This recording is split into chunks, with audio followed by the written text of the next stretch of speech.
Alright, this is Shane with Ozone Water. This lesson we're going to talk about the ambient ozone monitor that is in the ozone generators. This one is, the model number is an OEM-3 made by EcoSensor. And a couple of notable things on this sensor is when you first power it up, as most sensors do, there is a warm-up period. And this one takes approximately 10 to 15 minutes generally. While it's in that warm-up period, you'll notice this amber light will be lit. Normal operation, you'll just have these two green lights on. That means everything's normal. But if it's triggered, and it's basically the internal relay is triggered, which is adjusted by this set point knob here. But when that light is on, that means that its internal relay is triggered because it's above the built-in set point. If you are using the analog outputs, which we're not in our standard generators, there's an analog output signal, then of course your set point is going to be set by your PLC. But if you're using the internal relay like our generators, we generally have this output control knob set to 100%, and that basically gives you a set point of about 0.3 ppm. It is difficult to get very precise with that, but the rough set point is generally sufficient for the needs of this generator. One thing to know on if you've got the latest software on the PLC, which is 2.7 or above, actually 2.71, we implemented a inhibit mode. When you first power up the ozone generator, it inhibits the ambient monitor input, so it won't fault on ambient for the first 12 minutes of the power up, which coincides with the warm-up period of the ambient monitor. Once you do get it powered up, you want to wait till it's been at least 30 minutes or more. If it's not reading zero or if it hasn't cleared yet, you can zero this monitor. Now, if you're not reading the ambient or the analog signal, you may not know if it's exactly at zero or not, but the brown button here is made for zeroing the monitor. It's generally used more on the ones that have their own display where we can read the actual value. But you press that button for a second and release it, and it will zero it.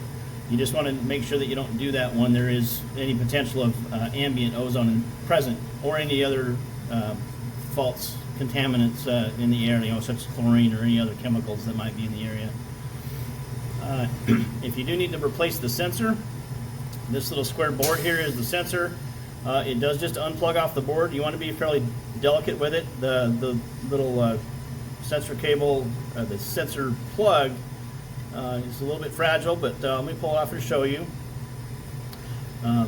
That's the plug that it plugs into, multi-conductor. But on the board here, you don't want to put any lateral torsion on that because it can break off if you're not careful. That's where the sensor goes. Sensor needs to be facing away from the board. Now you'll notice when I plug this back in, it will most likely go to its warm-up period. Let me turn the light off and you can perhaps see. So you can see now that we've just plugged that sensor back in. It's going to have to go through its warm-up period, and it may be shorter than the first warm-up because it's been on for a while, but yeah, you can see it just shut off already. So a warm-up period will vary depending on how long it's been off for. But that's how you would change the sensor. They don't need to be recalibrated if you replace it. They come already calibrated on the sensor, so you may have to zero it, and that's all the calibration you would generally have to do.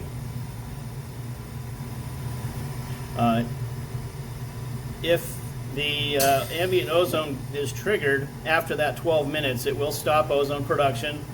It is latching on the control panel.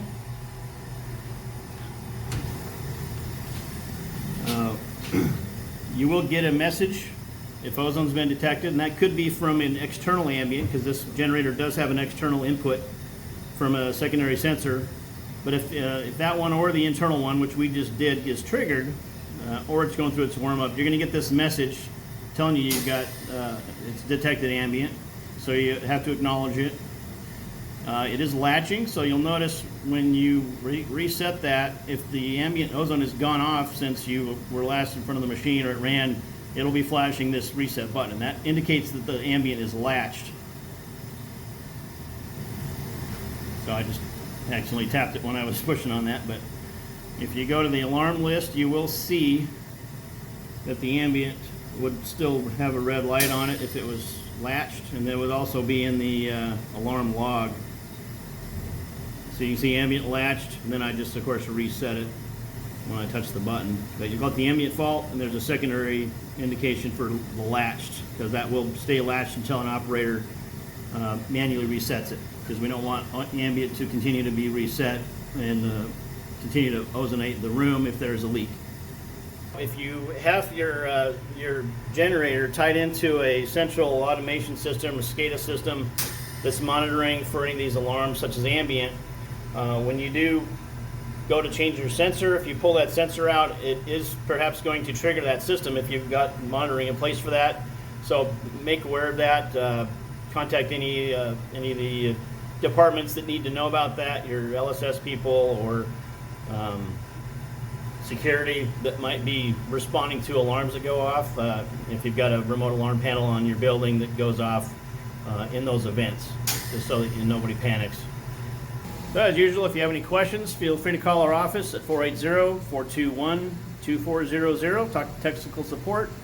You can also email us at info@ozonewatersystems.com. Thank you.